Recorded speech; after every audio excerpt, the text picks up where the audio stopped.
अद्य शुक्रवासरः अथवा भृगुवासरः ज्येष्ठशुद्धप्रतिपदा दिनांक 7 जून 2024। भावप्रकाश निघंटु लकुच। शंखं चक्रं जलकान्दतमृतघटं चारुदौर्भिश्चतुर्भिः सूक्ष्मस्वच्छातिरुद्यांशुकपरिविलसन् मौलिमम्भोजनेत्रं कालाम्भोदोज्ज्वलाङ्गं कटितटविलसच्चारुपीताम्बराढ्यं वन्दे धन्वन्तरिं तं निखिलगदवनप्रौढदावाग्निलीलम् प्रौढदावाग्निलीलं ब्रह्मणो हि समारब्धामात्रेयाद्येषु पूजिताम् अस्मदाचार्यपर्यन्तां वन्दे गुरुपरम्पराम् आयुर्वेदरतं वन्दे माधवाख्यं महागुरुम् आयुर्वेदामृतं सर्वं शिष्येभ्यो यः प्रदत्तवान् द्रष्टाज्ञानी दृष्टकर्मा कृतकर्मा तथैव च अध्यापको विश्वश्रेष्ठो महान् संशोधकस्तथा गुणैरेतैः समुदितैः यत्कार्यं प्रतनोति सः समृद्ध्यर्थं हि कार्यस्य वयं नु प्रयतामहे सरस्वत्यै नमो यस्याः प्रसादात् पुण्यकर्मभिः बुद्धिदर्पणसङ्क्रान्तं जगदध्यक्षं वीक्षते आत्रेयं प्रथमं वन्दे आयुर्वेदजगद्गुरुम् आयुर्वेदामृतं सर्वं गृहीत्वा हि सुरेश्वरात् अग्निवेशादिकेभ्यो यत् प्रयच्छत् मुनिसत्तमः प्रथमं तन्त्रकर्तारम् अग्निवेशं नमाम्यहम्।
ओम शांति शांति शांति।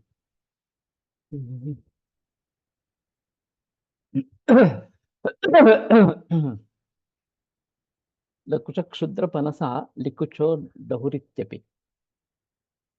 तो क्षुद्र पनस बताया गया है, ऐसा एक छोटा फनस कोकण में मिलता है एक्चुअली। लेकिन ये ओटीचे फल इस प्रकार से मराठी में उसका भाषांतर किया जाता है। और ये क्या है पता नहीं लग रहा इस प्रकार सा। तो ये त्रिदोष कारक है, इसलिए ये फेमस है। प्रभाव, द्रव्य के प्रभाव के बारे में जब सोचते हैं तो ये उदाहरण दिया जाता है कि लकुच फलम त्रिदोषकरम, इस प्रकार से। तो आमलकुच जो है उष्ण गुरु विष्टम्भ कृत मधुर अम्ल दोष तृतय रक्त कृत, तीनों दोष बढ़ाने वाला, रक्त बढ़ाने का वाला, इस प्रकार का है। शुक्राग्नि नाशनम वापि नेत्रयो रहितम स्मृतम, शुक्र अग्निनाशन और नेत्र के लिए अहित, इस प्रकार का भी बताया गया है। तो वैसे देखा जाए तो किसी को भी इसका सेवन नहीं करना चाहिए, इस प्रकार का होगा। सुपक्वं तत्तु मधुरम अम्लम चांदिल पित्तर। अच्छा पक जाने पर ये मधुर अम्ल और वात पित्त को दूर करने वाला, कफवन्निकरम कफ और अग्नि निर्माण करने वाला, रुच्चम ऋष्यम विष्टम्बकं च तत्, रुच्च विषय और विष्टम्बक, इस प्रकार का है। तो ये छोटे फणस जैसे जो है वो पक जाने पर ही खाना चाहिए, कच्चे नहीं खाने चाहिए। वैसे ये बड़े फणस जो है वो कच्चे उसकी सब्जी बनती है या फिर उसके गरे वगैरह इस प्रकार के बनते हैं। छोटे फणस असतात ना, त्याला लवंग म्हणतात की माहिती नाही, पण त्याची भाजी करतात, भाजी करतात, त्याला नीर फणस म्हणतात। उसकी भी सब्जी बनाते हैं, लेकिन ये लकुच है या नहीं है ये थोड़ा देखना पड़ेगा। ये शायद द्रव्य गुण की किताब में नहीं होगा, गुआ फड़के की। तो मैं वैसे भी आगे जा रहा हूँ, अगर है तो मुझे बता देना, फिर वापस आएंगे।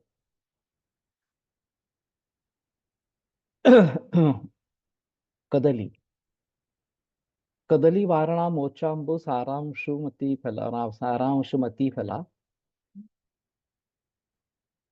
कदली वारणा मोचा अंबु सारांशुमती फला, ये कुछ अलग हो गया। मोचा फलम स्वादु शीतम विष्टम भी कफकृत गुरु।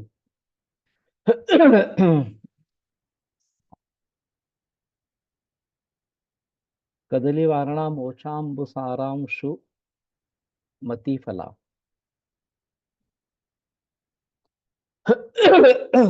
अंशुमती अंबुसारा अंशुमती फला।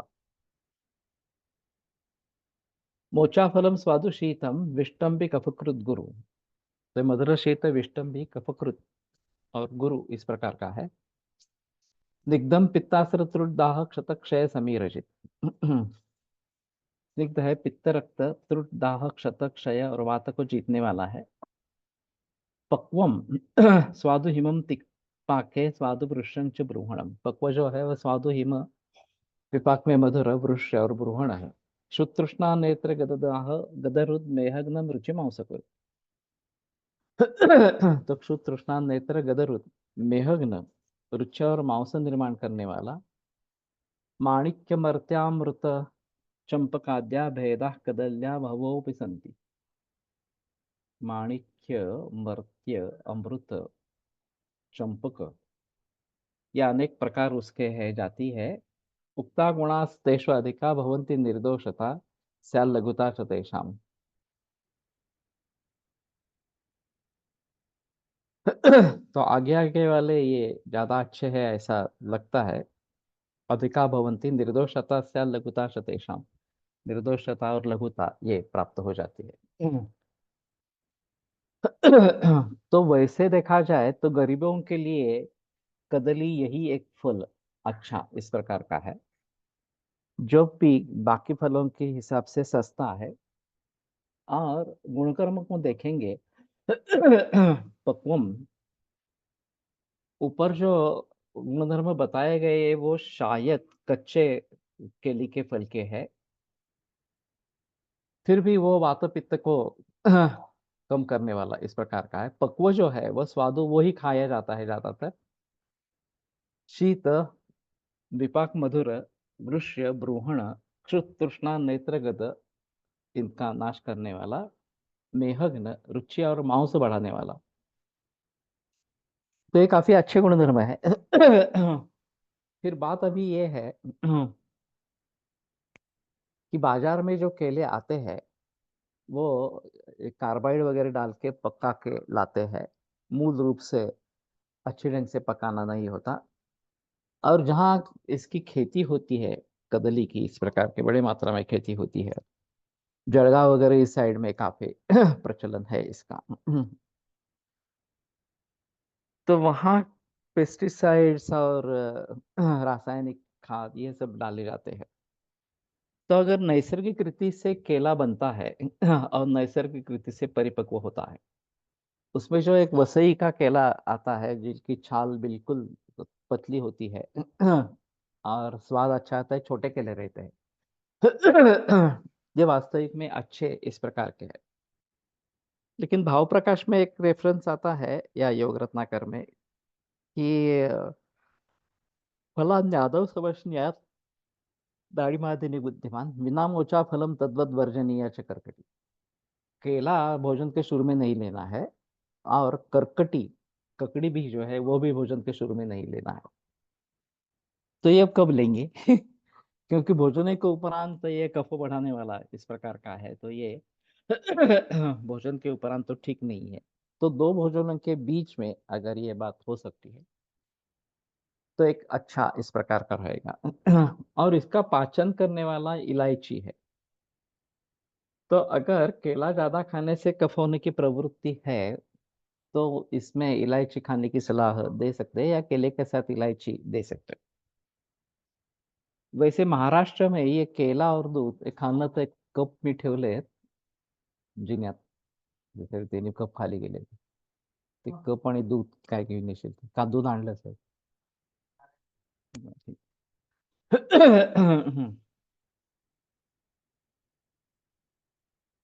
तो केला और दूध खाने का प्रचलन है। विरुद्धम अम्लम पैसा सह सर्वम फलन तथा, इस सूत्र के अनुसार सभी फल दूध के साथ विरोधी इस प्रकार के हैं।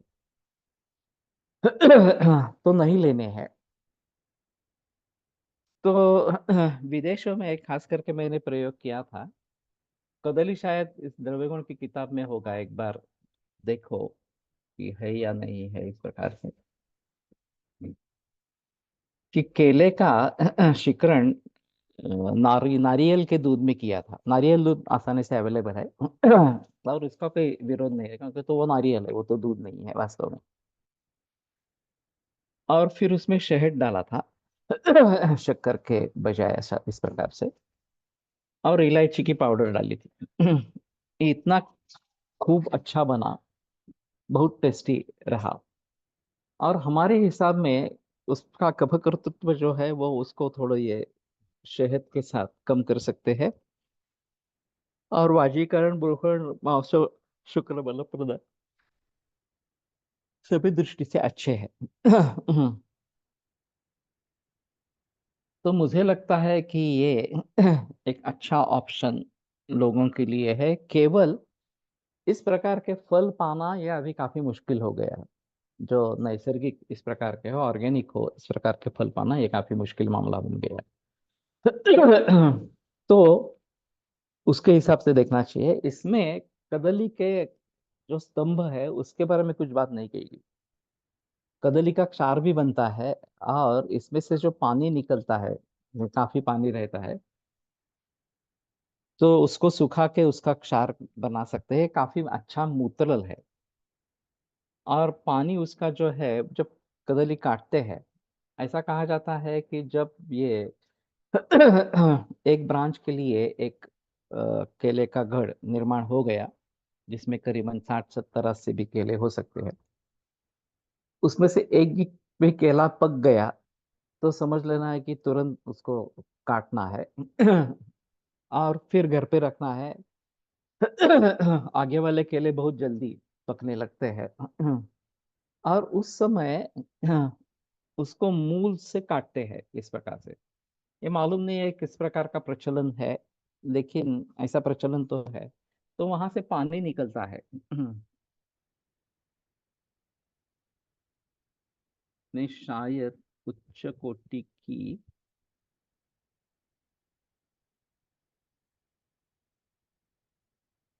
अवृषता होती है। ये किसने कहा? अवृषता तो नहीं, वृक्षता होनी चाहिए। यहाँ तो वृक्ष ही बताया गया है। और मधुर मधुर शीत है, तो वृक्ष ही काम करेगी इस प्रकार से।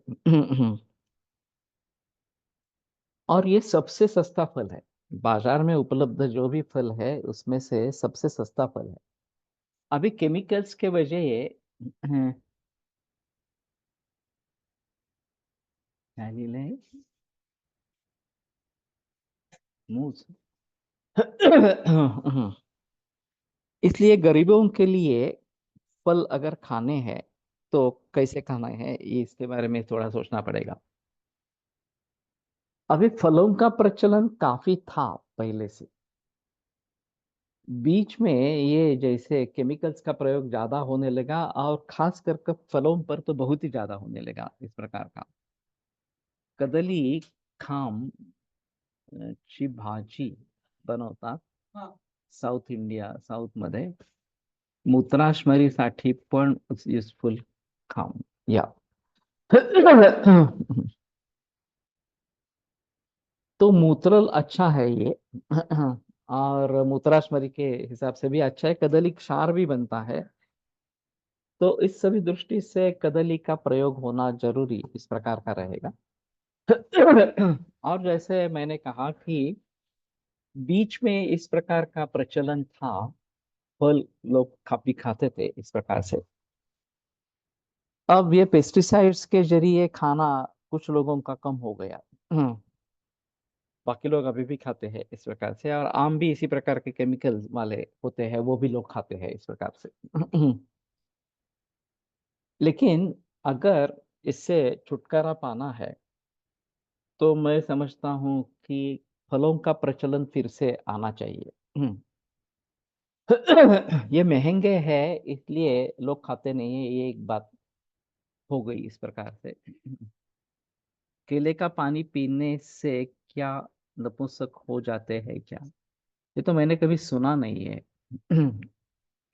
और यहाँ पे कुछ रेफरेंस उसका नहीं है।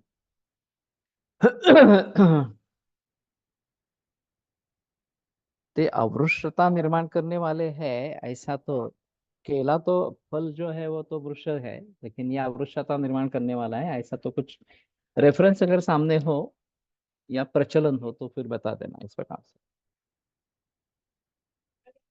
ये बीच में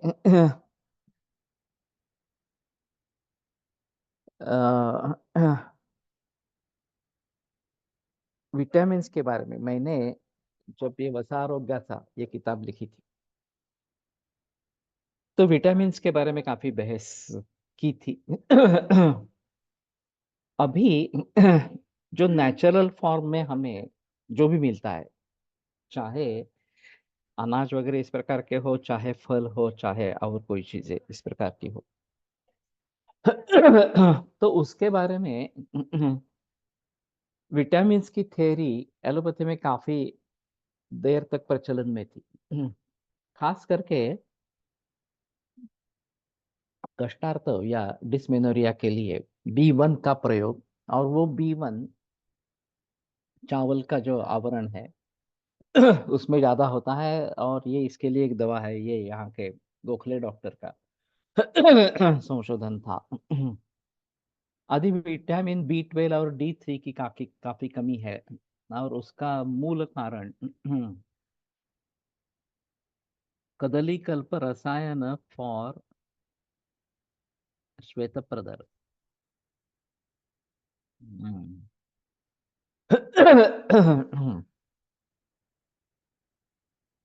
कल्प ये किस प्रकार से बनता है, कदली कल्प, ऐसा कुछ ग्रंथों में निर्देश है क्या? और ये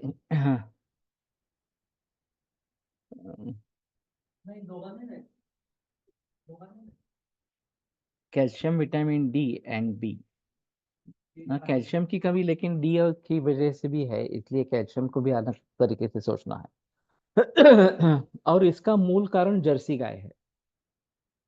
जैसे जर्सी गाय का प्रचलन हो गया, वैसे वो धूप में टहलती थी, देसी गाय जो है वो टहलना बंद हो गया, और फिर गाय के चमड़ी के नीचे विटामिन D3 बनता था, और वो दूध और उसके प्रोडक्ट्स के जरिए हमें मिलता था। तो वो मिलना बंद हो गया, और फिर ये अचानक विटामिन D3 और B12 की डिफिशियंसी सामने आ गई। और विटामिन D3 की जो खोज है या फिर उसका जो इन्वेस्टिगेशन है वो काफी महंगा है, उसके बजाय लोग समझते हैं कि बेटर विटामिन D खा ले, ये करने की जरूरत नहीं। लेकिन ये ज्यादा सेवन हो गया तो ये टॉक्सिक बन जाता है, 100 से भी आगे चला जाता है विटामिन D अगर, तो टॉक्सिक हो जाता है। वैसे भी विटामिन B12 2000 से आगे बढ़ जाता है तो वो भी टॉक्सिक हो जाता है। तो उसका भी ध्यान रखना है। ये एक बात इस प्रकार की है। और फिर विटामिन्स का अच्छा सोर्स फल है। ये एक अहम मुद्दा इस प्रकार का रहेगा। और फलों का प्रचलन भारत में था। और एक तो कच्चा खाते थे फल, या फिर रायता वगैरह इस प्रकार के बना के खाते थे। आणलं का खाना, रायता वगैरह बना कर खाते थे इस प्रकार से। और रागश आड़व सट्टक, ये जो बात बताई गई है ये हमारे हिसाब से अच्छी इस प्रकार की है। लेकिन कच्चा खाएंगे तो विटामिन उसमें जरूर मिलेंगे। तो हर व्यक्ति के लिए ये कच्चा फल खाना अच्छा है। अभी विदेशों में नॉनवेज डाइट बहुत ज्यादा होने के कारण कॉन्स्टिपेशन की तकलीफ होती है। और उसको दुरुस्त करने के लिए रफेज चाहिए, तो सैलड्स का प्रचलन हो गया। वैसे पत्ते सब्जी भारत में प्रचलन है, सब्जी बना के प्रचलन में है। लेकिन विदेशों में सब्जियां इस प्रकार से प्रचलन में नहीं है, तो सैलड्स के जरिए पत्तों का खाना इस प्रकार का शुरू हो गया। और फल तो खाते हैं विदेशों में, उसमें कोई संदेह की बात नहीं है, लेकिन सैलड का प्रचलन भारत में भी शुरू हो गया। और ये गाजर, टमाटर, ककड़ी, बीट वगैरह वगैरह, ऐसी काफी मूली, ये सभी कच्चा खाना, या प्याज, ये सभी कच्चा खाना इस प्रकार का शुरू हो गया। तो हमारे हिसाब में बेहतर ऑप्शन फल है। अभी ओबेसिटी की समस्या काफी बढ़ रही है इस प्रकार से, तो उसके हिसाब से सैलड का सेवन कर सकते हैं अगर भूख ज्यादा लग रही है और लंघन से बात नहीं हो रही, लंघन सहन नहीं हो रहा इस प्रकार से, या तृप्ति समाधान नहीं मिल रहा उसके हिसाब से। कदली पुष्प also has very good medicinal properties, especially for udara रोग। I have used। ओके। इसकी भी सब्जी बनती है कदली पुष्प की। तो ये भी एक अलग इस प्रकार का तरीका रहेगा। तो कहने का तात्पर्य अर्थ है कि वैसे कदली को प्रचलन में लाना है, लेकिन नैसर्गिक या ऑर्गेनिक कदली को प्रचलन में लाना है। और भोजन के पहले भी नहीं खा सकते, बाद में नहीं खा सकते हैं, तो शायद बीच में हम खा सकते हैं। अथवा हमें सामान्यतः सलाद खाना है या नहीं खाना चाहिए, सलाद नहीं खाना है, हमारी संस्कृति नहीं है वो। और वैसे हमारे डाइट में एक रफेश काफी है, जो विदेश डाइट में मांसाहार प्रधान होने के कारण नहीं है, वो हमारे खाने में है। तो ये उस प्रकार की समस्या हमें नहीं है। केवल विदेशों का अनुकरण करते हुए ओबेसिटी निर्माण होने लगती है, तो शायद ये कुछ हद तक सैलड्स ले सकते हैं भूख क्षुधा शांति के लिए, और उससे वजन नहीं बढ़ता है, ये अहम मुद्दा है। तो हमारे हिसाब में सूप्स ज्यादा बेहतर ऑप्शन है। सब्जियों का सूप या मूंग का सूप इस प्रकार का ले सकते हैं, बाकी भी चना वगैरह की भी सूप बना सकते हैं, वो ज्यादा प्रचलन है नहीं इसका। लेकिन सूप्स एक अच्छा ऑप्शन हमारे हिसाब में है। और फलों का प्रचलन फिर से बढ़े। ये अभी हुआ है कि विदेश से भी काफी फल आ गए हैं, और वो भी लोग खाने लगे हैं इस प्रकार से। ड्रैगन फ्रूट वगैरह तो अभी चाइना के जरिए शुरू हो गया। हमारे यहाँ सलाद के द्रव्य शाक वर्ग में आते हैं, तो अच्छी तरह पकाकर सेवन करने का वर्णन मिलता है। लेकिन काफी विदेशी भी है इसमें से। गाजर, कैरेट जो है वो भी विदेशी है। ये जो सलाद नाम की चीज है वो भी विदेशी इस प्रकार की है, सैलरी जिसको कहते हैं। बीट रूट विदेश से आया है। और बाकी काफी फल विदेश से आ गए हैं इस प्रकार से। तो हमारे यहाँ जो बनते हैं उनका सेवन करना ज्यादा अच्छा इस प्रकार का रहा। कल के पानी का लाभ, केले के पानी का लाभ तथा हानि पर प्रकाश डालने का कष्ट करे। मुझे तो नहीं है मालूम, इसलिए मैंने ये छोड़ दिया था विषय। मुझे जितना मालूम है, मूत्रल है, उससे क्षार बनता है, इतना ही मालूम है। लेकिन कहीं दूसरे किसी निघंटु में केले के बारे में अगर कुछ वर्णन मिलता है तो जरूर। नहीं, गुरुंचिका पलांडु भेदा इस प्रकार का बताया गया है। तो गुरुंचिका को गुंजन माना जाता है, लेकिन कदली का मूल पुरुषों में पुंसत्व।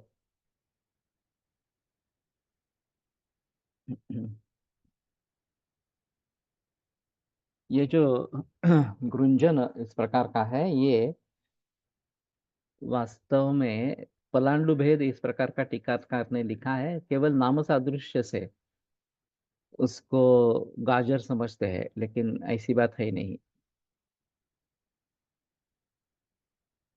उत्तर भारत में ऐसा माना जाता है कि कदली का मूल पुरुषों के पुंसत्व हानि करता है, शास्त्रों में रेफरेंस नहीं मालूम। ठीक है।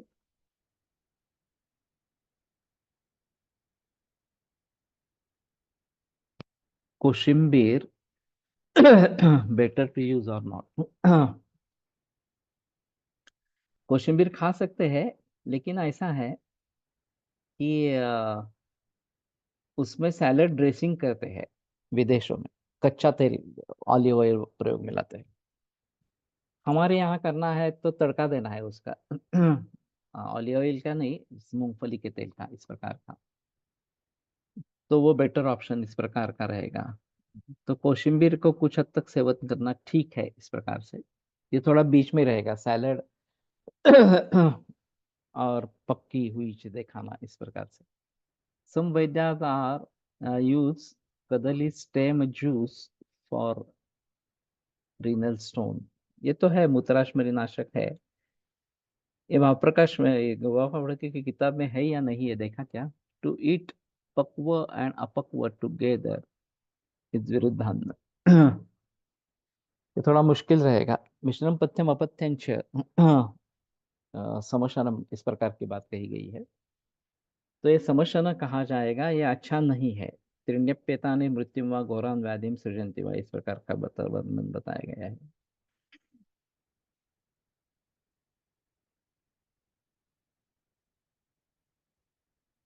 केळ्याचा सोपाचे पाणी वापरून अनारसे बनवतात।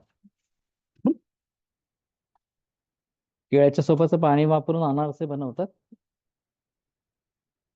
हं? अनारसे केळ्याच्या सोपाचं पाणी वापरून बनवतात। अनारसे नहीं, पापड़ करतात। पापड़ बनाते हैं, ऐसा ये बता रही है। कामोन्माद कैन बी यूज्ड इन कामोन्माद। ये अगर अवश्य है तो कामोन्माद में जरूर प्रयोग में ला सकते हैं, इस प्रकार का रहेगा। प्यायचं सोपाचं पाणी आपण उदरात नाही का वापरत? कशात वापरतो? उदरात। उदरात मध्ये फार नाही वापरलेलं, म्हणजे ठीक आहे। रक्तपित्त, इन रक्तपित्त फूल की भाजी एंड पाक पक्व फल देते हैं। ओके। रक्तपित्त में तो ये काम करेगा, उसमें संदेह की बात नहीं है।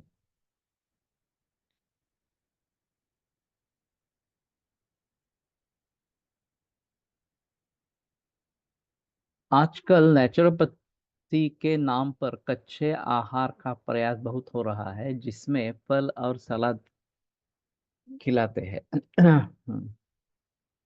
कदली द्रव्य नंबर 21, अरे वाह। Some vegetables as shushka shaka is also mentioned in classic to continue to consume। ये है। अभी इस प्रकार का मेथी का शुष्क शाक बाजार में प्रचलन है, कसूरी मेथी करके। तो इसमें जाकर देखते हैं 21 नंबर पर अगर ये है।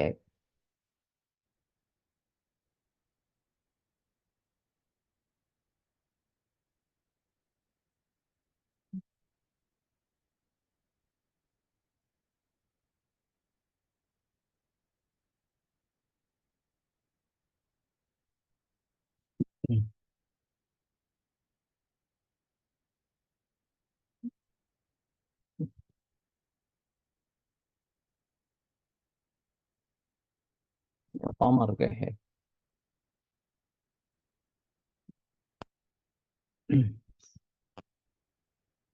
बहुत सारे आश्रम में मुफ्त तरीके से कदली स्टीम रस अवश्य के लिए यूज होता है।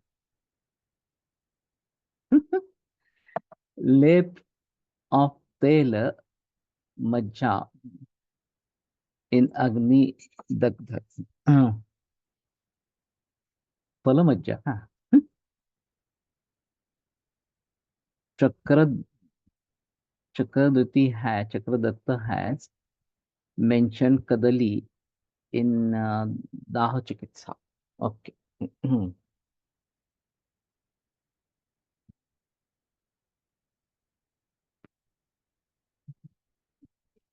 ठीक है।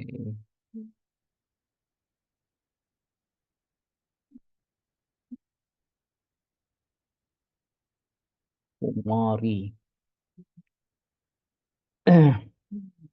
थोड़ा ऊपर होना चाहिए।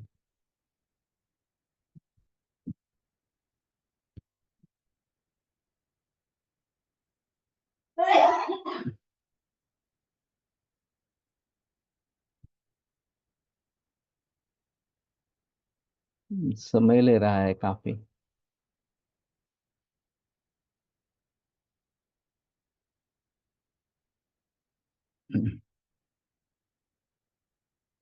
नेचुरोपैथी में जो कच्चे का प्रचलन है, 16। वो नैसर्गिक होने के जरिए कच्चा खाना इस प्रकार के बताते हैं। तो हमारे दृष्टि से पक्व खाना ही अग्नि के हिसाब से अच्छा है। अब बात यह रहेगी कि अग्नि अगर बहुत ही अच्छा है, ये कुछ पन्नों में गड़बड़ है।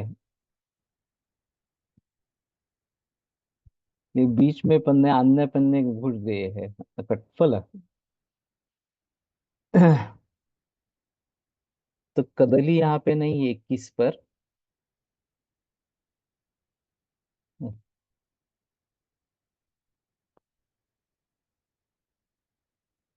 कंटकारी दिख नहीं रही है। अगर तुमने देखा है कि कदली है इस प्रकार से। 23।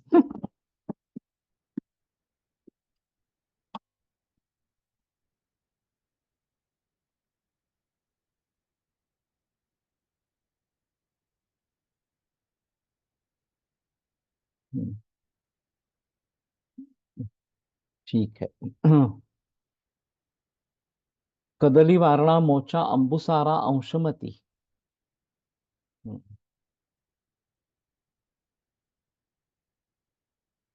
कदली तत्व 10 गुंजा प्रमाण, कदली क्षारा पंचगुंजा प्रमाण, कदली स्वर सहा फल प्रमाण, कदली योनि दोषाश्म रक्तपित्ता हरा हिमा। काफी अलग ही गुणधर्म आया है यहाँ पे। तत्कंद शीतलो बल्य केश्य पित्त कफासृजित। तत्फलम मधुरम शीतम विष्टम भी बलकृत गुरु। स्निग्धम पित्तासरुद्दाह क्षत क्षय समीरजित। योग रत्नाकर से ये है। कदली मधुरा विपाके मधुरा वीर्येण शीताश। स रक्तम पित्तं च शमयति। तस्याः पक्वफलं मधुरं शीतं बल्यं वृष्यं च तत्पित्तं वातं च शमयति। रोगेषु पक्वं कदलीफलं गौरवात् दीप्ताग्नौ भस्मक रोगेश प्रशस्तम। हम्म। तो ये पक्व फल गौरव और होने के कारण अग्नि प्रदीप्त ज्यादा होने से भस्मक रोग बनता है, उसमें है। पित्तज प्रवाहिकायाम तक्वाति सारे च तत्प्रशस्तम। तद्दाहं तृषांच शमयति। बालं फलं कषायत्वात् अतिसारं रक्तातिसारं च स्तंभयति। अतिसारे तस्य कल्कः प्रशस्तः। कदली रक्तपित्तं शमयति माधुर्यात् शैत्यात् कषायत्वाच्च। विशेषेण अधोवेग रक्तपित्ते कदलीफलस्य कल्कः कन्दस्य सुरसो वा प्रशस्तः। रक्तातिसारे अश्रुग्ध रक्तज योन्यां मूत्रमार्गके रक्तपित्ते च कदलीस्कन्दरसा सशर्करः प्रशस्तः।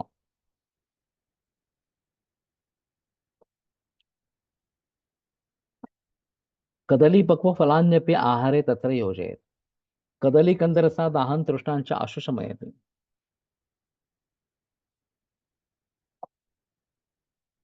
तो शायद कदली कदली कंद रस से कल्प बना के रख सकते हैं, शर्करा डाल के उसका कदली कल्प इस प्रकार का करेंगे तो दाह तृष्णा इन सभी के लिए हिसाब से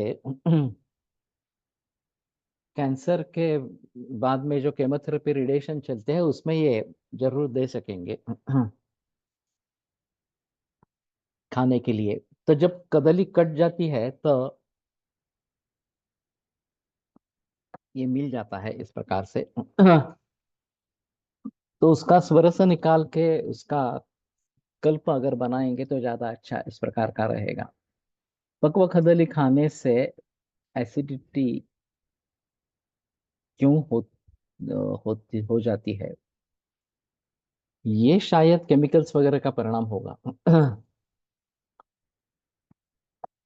क्योंकि वैसे कदली से तो नहीं होना चाहिए। यूसफुलिन का पोटली कफ पित्तजकास फॉर कफ विलयन ओके तो मुझे लगता है कि कदली के पानी का अगर इस प्रकार से कल्प बनाते हैं तो एक ज्यादा अच्छा इस प्रकार का रहेगा। कदली पक्व फलान्यपि आहारे तत्र योजयेत् कदली कंदरसा दाहं तृष्णांच आशुशमयति स्वरसः जलसारत्वात् शरीरगतं क्लेदं मूत्रं च वर्धयति तथा च मूत्रकोर्चं मूत्रदाहम् अश्मरिं मूत्रशर्कराञ्च हन्ति सोमरोगे श्वेतप्रतरे च स्वरसः प्रशस्तः कदलीक्षारः अविमूत्रेण मूत्रशर्करासु अश्मरीषु च पेयः तो कदली क्षार बनाया जा सकता है और फिर उसमें प्रयोग किया जा सकता है विसूचिकायां मूत्रस्य प्रवृत्त्यर्थं तृषाशमनार्थं च कदलीकन्दरसः सघृतः प्रशस्तः विसूचिका में तो प्रयोग नहीं किया होगा किसी ने। कंदरसः तथा पक्वं फलं च उरक्षते क्षये च प्रशस्तम्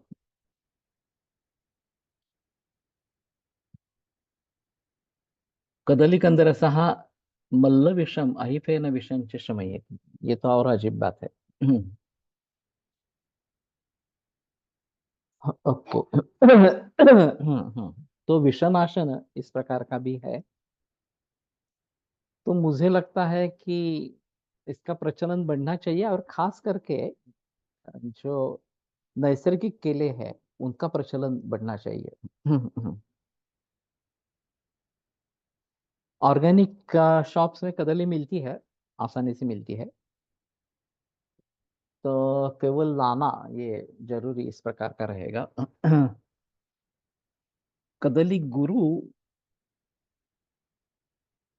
होने से अगर अग्नि अच्छा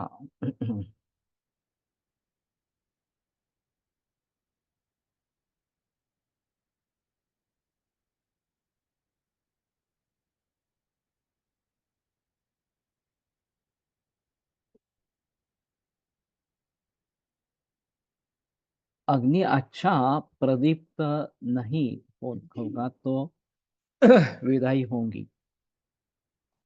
पित्त बढ़ सकेगा है विष्टंभ से।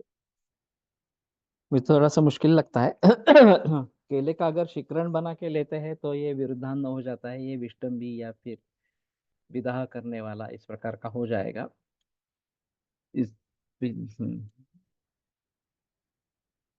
ओके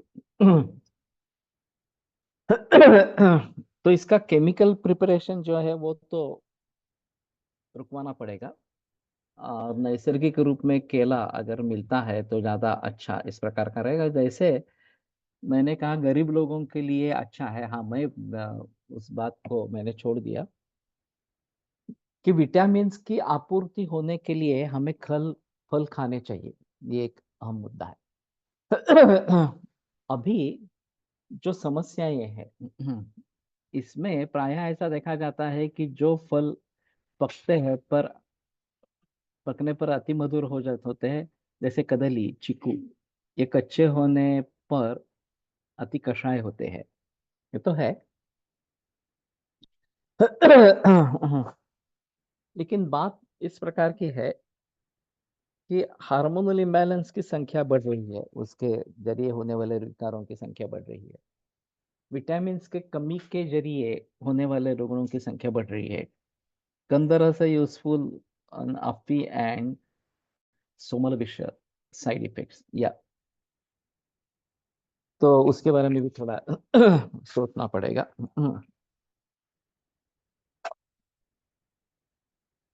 और ये कच्चा खाना, पका खाना, ये भी और एक बात अलग इस प्रकार की हो गई है। इन सभी दृष्टियों से फल खाना बेहतर है, ये तो बात सही है। और नियमित रूप से फल खाना बेहतर है। सिर्फ ये ऑर्गेनिक फल मिले या नैसर्गिक मिले, इसके लिए ज्यादा प्रयास करने पड़ेंगे। तो ये थोड़ा मामला मुश्किल इस प्रकार का है। और फलान यादव समझ नहीं आत, ये बाकी दाढ़ी में आम वगैरह ये सब जो है शुरू में खाने हैं, खाना खाने से पहले। सिर्फ ये मोशा फल और कटकटी ककड़ी अच्छी नहीं है, तो वो उस समय में नहीं खानी है, ये एक बात इस प्रकार की रहेगी। तो मुझे लगता है कि कदली के जरिए सभी फलों के बारे में विचार विमर्श हो। और चिरभिट चिरभिटम धेनुदग्धं च तथा गोरक्ष कर्कटी, चिरभिटम मधुरम रूक्षं गुरुपित्त कफापहम, अनुष्णं ग्राहि विष्टमि पक्वन्तु उष्णं च पित्तलम। तो एक विशिष्ट प्रकार की काकड़ी है, चिबुड़ इस प्रकार का जो कहा जाता है, शायद ये चिरभिट है इस प्रकार से। तो मधुर वृक्ष पित्त कफापह है, ये अलग बात है, नहीं तो कफ बढ़ाने वाली है ऐसा समझ में आता है। अनुष्ण है, ग्राही विष्टम भी, और पक्व हो जाने पर उष्ण और पित्तल। तो शीर्ण वृंतन तो सक्षारम, ये शीर्ण वृंत अगर हो जाते हैं ये सभी वेली वर्ग के, तो सक्षार पित्तल इस प्रकार के हो जाते हैं। और ककड़ी खाने से बहुत लोगों को एसिडिटी होती है, मुझे भी होती है। तो यहाँ तो पित्त कफाप इस प्रकार का लिखा गया है, ये शायद अभी के स्पेसीज का परिणाम हो, या फिर ये केमिकल पेस्टिसाइड्स फर्टिलाइजर्स के जरिए हो रहा हो, ये थोड़ा देखना इस प्रकार का पड़ेगा। लेकिन फलों में ये आती है, और सेवन करना है तो ग्रंथों के हिसाब से तो पित्त कफाप है, विष्टम भी है, ये थोड़ी बात ध्यान में रखनी पड़ेगी इस प्रकार से। गंधस्वर से यूजफुल इन उन्माद एंड अपस्मार।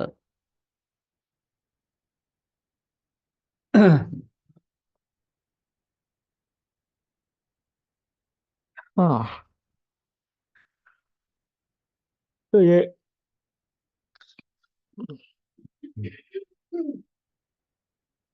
थोड़ा कल्प बना के देखते हैं। बेटर चॉइस इस प्रकार का रहेगा। सर, केळी शीत आहे तरी इन्फर्टिलिटी केसेस मध्ये उष्ण म्हणून खाऊ नका असं सांगितलं जातं, आणि ॲलोपॅथी डॉक्टर्स रोज खा असं सांगतात. अगदी छोटा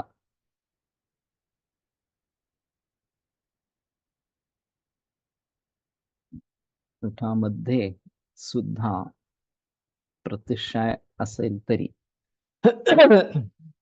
छोटा काय, मुलांमध्ये सुद्धा तो कफवर्धक तो है, इसमें कोई संदेह की बात नहीं है कदली।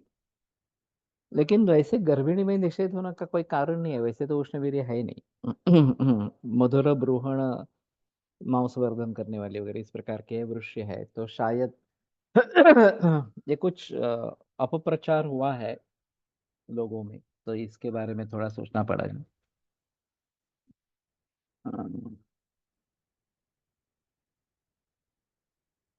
तो प्रतिशय में तो नहीं देना है, इसमें कोई संदेह की बात इस प्रकार की नहीं है। नारिकेल। नारिकेलो दृढ़फलो लांगली कूर्च शीर्षकः तुंगस्कंदफलश्चैव तृणराजः सदा फलः। नारिकेल नहीं है, नारिकेर है, अलग है ये। नारिकेर फलम शीतम दुर्जनम बस्तिशोधनम विष्टम विबृंहणम बल्यम वातपित्तास्त्रदाहनु विशेषतः कौमल नालिकेरम निहन्ति पित्तज्वर पित्तदोषान् तदेव शीलं गुरुपित्तकारी विदाहि विष्टम विमतं विशति तस्यांब शीतलं हृद्यं दीपनं शुक्रलं लघु पिपासा पित्तजित् स्वादु बस्ति शुद्धिकरं परम्। नारिकेरस्य तालस्य खर्जूरस्य शिरांसे तु कषाय स्निग्ध मधुर ब्रूहणानि गुरूणि च। कई रोगियों में जिनमें विदग्ध अजीर्ण रहता है, उनमें श्वास आदि आम आदि फल खाने पर मुखपाक निर्माण होता। ऐसा प्रायः स्वतः ही विकृत पाचकाग्नि की विकृति से होता। बाकी केमिकल राइपनिंग रक्त दुष्टिकारक तो होती ही है इस प्रकार से।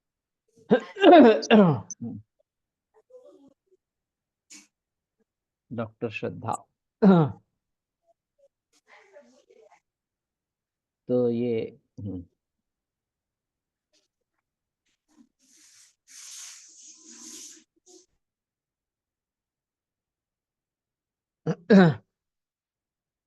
तो अभी नारिकेर और नारिकेल, इसमें फर्क है क्या, ये थोड़ा देखना पड़ेगा पड़ेगा। इन पर trimester it's better to avoid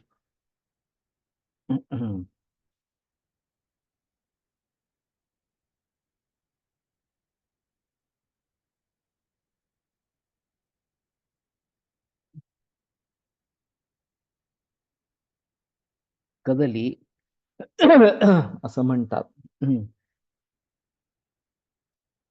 प्रभावाने गर्भात गर्भारपणात गर्भपात करणारी गर्भपात करणारी केळी व पपई गर्भिणीमध्ये गर्भिणीने खाऊ नये असे वृद्ध स्त्रिया सांगतात, असा दृढ समज आहे। पपई के बारे में तो है, कदली के बारे में मैंने सुना नहीं था। हा समज होण्यास काहीतरी कारण असलेच पाहिजे। नहीं नहीं, कई दफा ऐसा भी होता है कि गलतफहमियां फैल जाती है। जैसे कि मद गर्म है, ये एक गलतफहमी है, वैद्यों में भी है। आम लोगों की बात छोड़, वैद्यों की बहस हुई थी मद उष्ण या शीत है। फिर मोयलिया ने विड़ा उठाया कि मैं सिद्ध करके दिखाऊंगा मद उष्ण या शीत है इस प्रकार से। और फिर उन्होंने मधुचर्या नाम का प्रकरण शुरू किया, और खाना पीना कुछ नहीं देना है, कफ प्राधान्य है तो केवल मधु देना है इस प्रकार से। और फिर बता दिया कि करोतु शिष्यं पुनः लादनं जीवनम स्तंभम प्रसादन रक्त पित्तयो हो, यही दिखाते हैं। तत्रोष्ण ब्रह्म तुल्यानि स्वेददाह शुभाकिता, ये कोई भी लक्षण दिखाई नहीं दिए तो मत शीत है। अजीब बात यह है, अष्टांग संग्रह में डायरेक्ट रेफरेंस है, चैत्यात चाल्पम हितम मधु इस प्रकार का। गुरु वृक्ष का शायद था चैत्यात चाल्पम हितम मधु। तो सीधा ग्रंथों में रेफरेंस है कि मत शीत है, तो उसको सिद्ध करने की क्या जरूरत है? ये शायद किसी को रेफरेंस मालूम ही नहीं था, इतने बड़े वैद्य इकट्ठा हुए थे। मेरा तो कंठस्थीकरण है। तो कहने का तात्पर्य अर्थ ये है कि काफी गलत सहमियां इसकी फैली हुई इस प्रकार की है। वासा शेवगा आल्सो अबॉर्टिफाइंग अबॉर्टिफिसेंट। शेवगा के बारे में, वासा के बारे में तो पता नहीं चलेगा, वासा इस प्रकार का नहीं होना चाहिए। शिवगा उष्ण है, उसके बारे में बात हो सकती है थोड़ी सी। इसके बारे में किसी ने अच्छे प्रयास किए हैं क्या? ये इजी आयुर्वेद में कुछ बताया है क्या? देखो एक बार कि गर्भिणी अवस्था में क्या खाना है, नहीं खाना है वगैरह इस प्रकार से। शायद ये अलग अनुभव हो सकता, शायद ये अलग अनुभव हो सकता है। पर हमारी इन हमारी तो डोमेस्टिक डॉग है। व्हेन इट वाज प्रेग्नेंट, उसने उसने केली खाए, तो 5 एक साथ, और तुरंत उसकी डिलीवरी हुई है। केली खिलाई गई थी या उसने खुद खाई इस प्रकार से? तो शायद डिलीवरी करवाने के लिए हो सकता है, लेकिन इसके बारे में काफी बहस होनी चाहिए मुझे। अभी जो रेफरेंसेस सामने आ रहे हैं उसके आधार पर ये काफी मुश्किल इस प्रकार का मामला रहेगा। वासा is abortion indicating hence contradicted in pregnancy।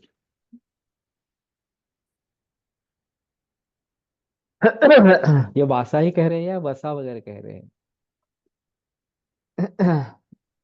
कफपित्त शामक है, वासा वातवर्धक है, इतना है। खुद खाए थे सर, खिलाए नहीं। ओके। अडुलसा या ओके। लेकिन वासा के फल हमने देखे हैं शायद, मुझे याद नहीं है अभी वासा के रिजल्ट हमने देखे हैं क्या इस प्रकार से। वो इस प्रकार के लिए प्रकार से गर्भिणी में निषिद्ध है, ऐसा तो मतलब पता नहीं चलता। कंटकारी गर्भिणी में देते हैं, खास करके जब ये प्रतीक्षाएं वगैरह ज्यादा होते हैं। मेरी बहन प्रेग्नेंट थी, 7वां महीना चल रहा था, और बहुत सर्दी हो गई थी। तो फंसल जी के पास लेके गए। ऐसे ही तरबूज उष्णवीर्य होता है, लोग शीत मानते। ये आगे वाला आने वाला है तरबूज। इसमें आम फल पक्व फल, इसमें अंतर है, ये बात ध्यान में रखनी है।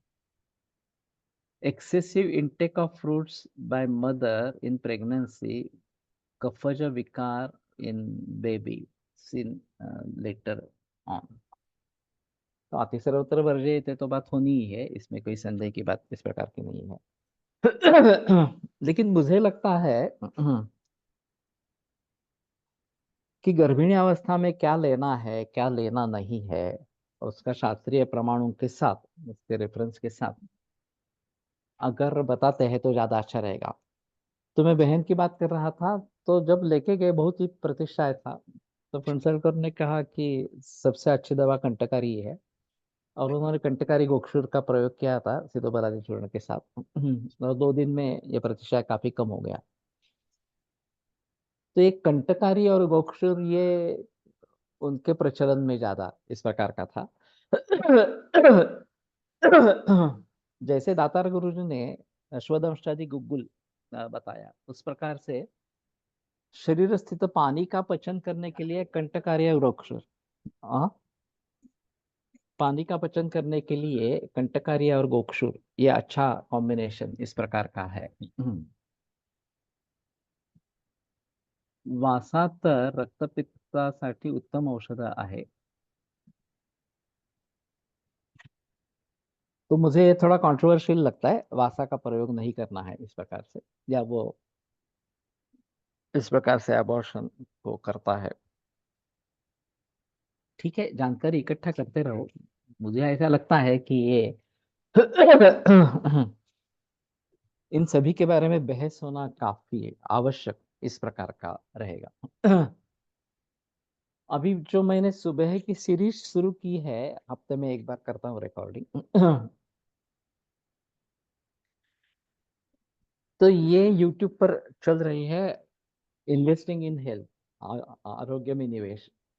और पहले 24 एपिसोड केवल आहार विधि विशेष आयतन पर हुए।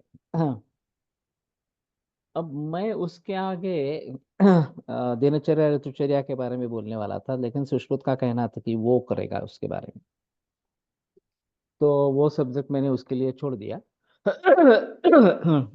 अभी नेचुरल फार्मिंग या ऑर्गेनिक फार्मिंग ये आहार से जो जुड़ा विषय है, तो इन्वेस्टिंग इन फूड ये नया टॉपिक शुरू किया, उसके 4 एपिसोड्स अभी हुए हैं।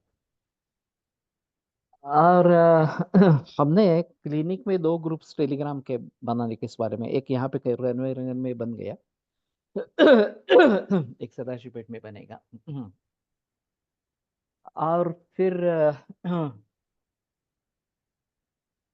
ये रिकॉर्डिंग होता है, उसका एडिटिंग होता है, फिर मेरे पास आता है, तो मैं इन ग्रुप में ये फैला सकूंगा। वैसे भी हमने एक सोचा था कि जीएसवीसी 2 और जीएसएस, इन तीनों को इकट्ठा कर सकते हैं, ये एक बात हो सकती है, या एक अलग टेलीग्राम ग्रुप इन तीनों को डालकर बन सकता है। तो थोड़ा आसान इस प्रकार का होगा। और फिर वहां से लेकर अपने अपने जो परिचय वाले लोग हैं, उनको सभी को ये भेजना है। मराठी, हिंदी, अंग्रेजी, ये 3 विषयों में, 3 भाषाओं में है। हम सोच रहे हैं मराठी शनिवार को, हिंदी रविवार को, और अंग्रेजी जो है वो सोमवार को रिलीज करेंगे, एक एक के बाद एक, इस प्रकार से। और शुरू से लेकर हफ्ते में एक बार, इस प्रकार से। अभी 28 एपिसोड्स तो मेरे पास तैयार है इस प्रकार से। ये बीच बीच में मैंने डाले भी है, लेकिन एक सलगता से अगर हो जाएगा तो ज्यादा अच्छा इस प्रकार का रहेगा। I didn't know how the link for the Telegram group. अभी ये टेलीग्राम ग्रुप बना नहीं है। ये बनाना है। हमारी मरीजों का टेलीग्राम ग्रुप बन गया है करवे नगर में, इस प्रकार से। और वैसे ही सदाशिवपेट वाले मरीजों का अलग टेलीग्राम ग्रुप बनेगा। और वैसे ही छात्रों का एक टेलीग्राम ग्रुप बनेगा, ज्यादा बेहतर, छात्रों का और वैद्यों का। और फिर जो अभी जीएस वीसी 2 जीएसएस में है, उनको तो उसमें शामिल किया जाएगा। नए नए जो आएंगे उसको उसकी लिंक भेजी जाएगी। और ये तीनों भाषाओं में उसका प्रचारण होता रहेगा। और फिर ये लाइक करना, सब्सक्राइब करना वगैरह वगैरह, ये भी बातें वहाँ पे होनी चाहिए इस प्रकार से। क्लास टाइमिंग थोड़ा बढ़ाना चाहिए, हिंदी अच्छा रहेगा, अभी लोग समझ पाएंगे। हिंदी में है ही। क्लास टाइमिंग कौन सा बढ़ाना है, इस क्लास का तो बढ़ाना मुश्किल है, क्योंकि सभी के लिए समय की पाबंदी इस प्रकार की है थोड़ी सी। तो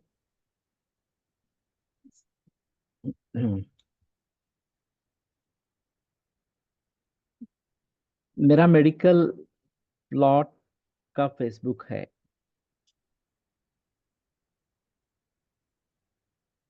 मेडिसिन प्लांट का फेसबुक ग्रुप है, हमारे कई लाख मेंबर्स है। इस ग्रुप पर मैं ये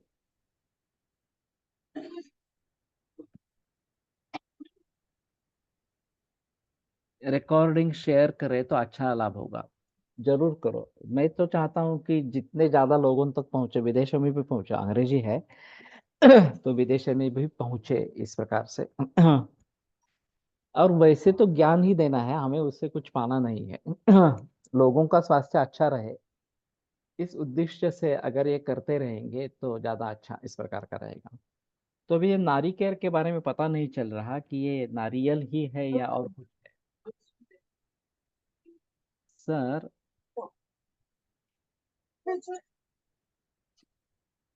क्या ये ग्रुप ज्वाइन का बोल रहे हैं, सभी बताओ देशों क्या। के मेंबर्स है, बहुत अच्छा।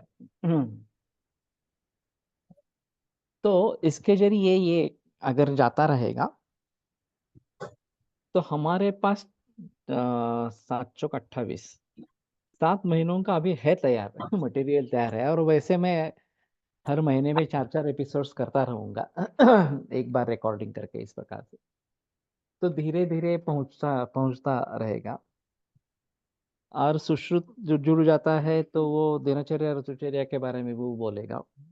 मेरा एक बाल बच्चों के लिए एक अलग सीरीज होनी चाहिए इसमें, मैं सोच रहा हूँ। बच्चों की परवरिश के लिए। तो ये एक अलग बात इस प्रकार की रहेगी।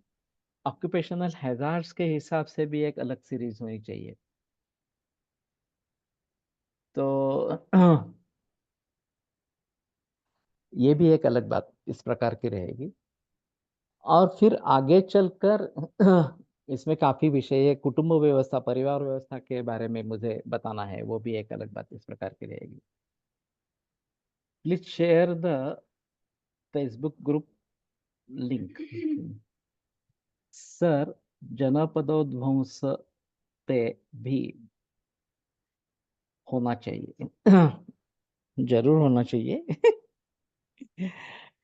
लेकिन मैं मानता हूं कि सिर्फ मुझे ही करना है ऐसा मत सोचो। जिसको जिसमें दिलचस्पी है और काम है, उसका अनुभव है, वो उस पर बोलना आरंभ करे, ये ज्यादा अच्छा इस प्रकार का रहेगा। बच्चों के खाने के बारे में एक यूट्यूब चैनल चैनल शुरू करना है, ये भी मैं सोच रहा हूँ बहुत सारे दिनों से। तो राहुल, तुम्हें मैं तो इस ग्रुप से मैं तुम्हें मिल जाएगा, फिर तुम अपने ग्रुप में शेयर करो, ये बेहतर ऑप्शन इस प्रकार का रहेगा। तो ठीक है, यहाँ पे रुकते हैं। नारी केयर के बारे में थोड़ा और देखना पड़ेगा, और नारी केयर इसमें भी होगा, गोवा फड़की की किताब में भी होगा, थोड़ा देखेंगे कैसा है इस प्रकार से। आयुर्वेद प्रकांड निगदित इह हि शल्यतंत्र प्रधानः शिष्येभ्यश्चाश्वतोऽयन्निखिल जन कृपा व्याप्त चित्तेन येन आयुर्वेदस्य वाञ्छन् पुनरपि भुवने ताञ्च सुष्ठु प्रतिष्ठां श्रेष्ठं धन्वन्तरिं तं प्रणमति च सदा वैद्यवर्गो हि नूनम् वैद्यवर्गो हि नूनम्।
ओम शांति शांति शांति। विरम्यते व्याख्यान व्यापारात्। श्वः पुनरपि मिलिष्यामः।